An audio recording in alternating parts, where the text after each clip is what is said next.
DSR hub ప్రేక్షకులకు, వ్యూవర్స్కు, సబ్స్క్రైబర్లకు నమస్కారం. నేను మీ శ్రీనివాస్. దయచేసి ఇంకా మన ఛానల్ని సబ్స్క్రైబ్ చేయని వాళ్ళు ఉంటే దయచేసి సబ్స్క్రైబ్ చేయండి, బెల్ సింబల్ నొక్కండి, అలాగే నోటిఫికేషన్స్ కోసం లైక్ చేయండి, షేర్ చేయండి. ఇక మన బులెటిన్లోకి వెళ్తే, చెడు వ్యసనాలకు అలవాటు పడిన నలుగురు యువకులు సులభంగా డబ్బు సంపాదించాలనే నెపంతో ఫుడ్ ఇన్స్పెక్టర్ అవతారం ఎత్తారు. దీనికి సంబంధించిన బ్రేకింగ్ మనం స్క్రీన్ పై చూస్తున్నాం. వివరాల్లోకి వెళ్తే, చెడు వ్యసనాలకు అలవాటు పడిన నలుగురు యువకులు సులభంగా డబ్బు సంపాదించాలని ప్లాన్ చేశారు. ఫుడ్ ఇన్స్పెక్టర్లుగా అవతారం ఎత్తారు. ఓ రెస్టారెంట్కు వెళ్ళి జిల్లా ఉన్నతాధికారి సిపి పేరు చెప్పి మరీ డబ్బులు డిమాండ్ చేశారు. అయితే రెస్టారెంట్ నిర్వాహకులు అప్రమత్తతో కథ అడ్డం తిరిగి నలుగురు నకిలీలు కటకటాల పాలయ్యారు. దీనికి సంబంధించి మనం బ్రేకింగ్ చూస్తున్నాం. భద్రాద్రి కొత్తగూడెం జిల్లా లక్ష్మీదేవిపల్లి మండలంలోని సీతారాంపురం టేకులపల్లికి చెందిన నలుగురు యువకులు కూడా ముఠాగా ఏర్పడ్డారు. ఉమ్మడి ఖమ్మం జిల్లాలోని ప్రభుత్వ అధికారులమంటూ వ్యాపారులను బెదిరించి డబ్బులు వసూలు చేస్తున్నారు. ఇదే క్రమంలో ఖమ్మం మమతా రోడ్లోని కింగ్ దర్బార్ హోటల్కు వెళ్ళి తాము ఇన్స్పెక్టర్లం అంటే తనిఖీలు చేస్తున్నట్లు హడావిడి చేశారు. ఆహార పదార్థాల క్వాలిటీ సరిగా లేదని మరి కేసులు పెడతామని 10,000 డిమాండ్ చేశారు.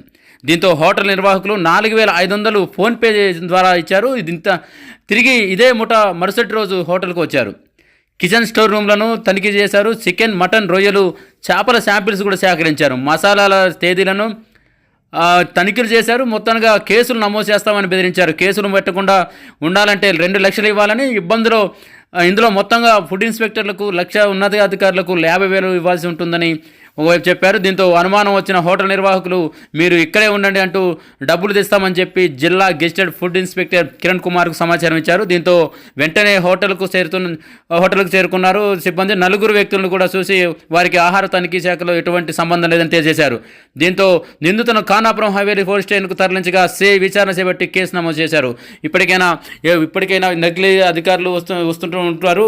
హోటల్ కాదు, పలు శాఖల్లో కూడా అన్ని శాఖల్లో వస్తూ ఉంటారు. దీనికి సంబంధించినటువంటి అవేర్నెస్ అయితే ఎంతైనా అవసరం ఉంది. ఇప్పటికే వ్యూవర్స్ కానీ మన సబ్స్క్రైబర్లు కానీ అందరూ కూడా దీన్ని గ్రహించండి. మనకు తెలిసినట్టు ఈ యొక్క సమాచారం అందరికీ చేరవేసే ప్రయత్నం చేయండి. ఎవరైనా నిన్న మధ్యాహ్నం ఒక 4 వ్యక్తులు నా రెస్టారెంట్కి ఫేక్ ఇన్స్పెక్టర్లుగా రావడం జరిగింది. వచ్చేసి లోపల చెకింగ్ చేస్తూ లోపల మొత్తం స్టాక్ని మొత్తం చెక్ చేస్తూ, నేను కలెక్టర్ ఆఫీస్ నుంచి వచ్చాను, మీ మీద కంప్లైంట్ ఉంది, మీరు ఫుడ్ క్వాలిటీగా ఇవ్వట్లేదంట అని మా మీద కంప్లైంట్ ఉంది, మేము ఇన్స్పెక్షన్కి వచ్చాము అని చెప్పేసి నాకు లోపల మొత్తం చెకింగ్ చేశారు. చెకింగ్ చేసి లోపల కూర్చొని నాకు సెటిల్మెంట్ మీద కూర్చోమని చెప్పేసి క్యాబిన్లో కూర్చోబెట్టి 2 లక్షలు డిమాండ్ చేశారు. అందులో ₹1,00,000 కిరణ్ కుమార్ రెడ్డికి సార్కి ఫుడ్ ఇన్స్పెక్టర్ గారికి ఇవ్వాలని, 50,000 సీసీ గారికి, కలెక్టర్ సీసీ గారికి ఇవ్వాలని, 50,000 వాళ్ళకని చెప్పేసి 2 లక్షలు ఒక క్లారిటీగా నాకు చెప్పి వాళ్ళు డిమాండ్ చేశారు. దాన్ని నేను ఫుడ్ ఇన్స్పెక్టర్ గారికి కాల్ చేసి కనుక్కోవడం వల్ల అసలు వాళ్ళు దొంగలని అర్థమైంది నాకు.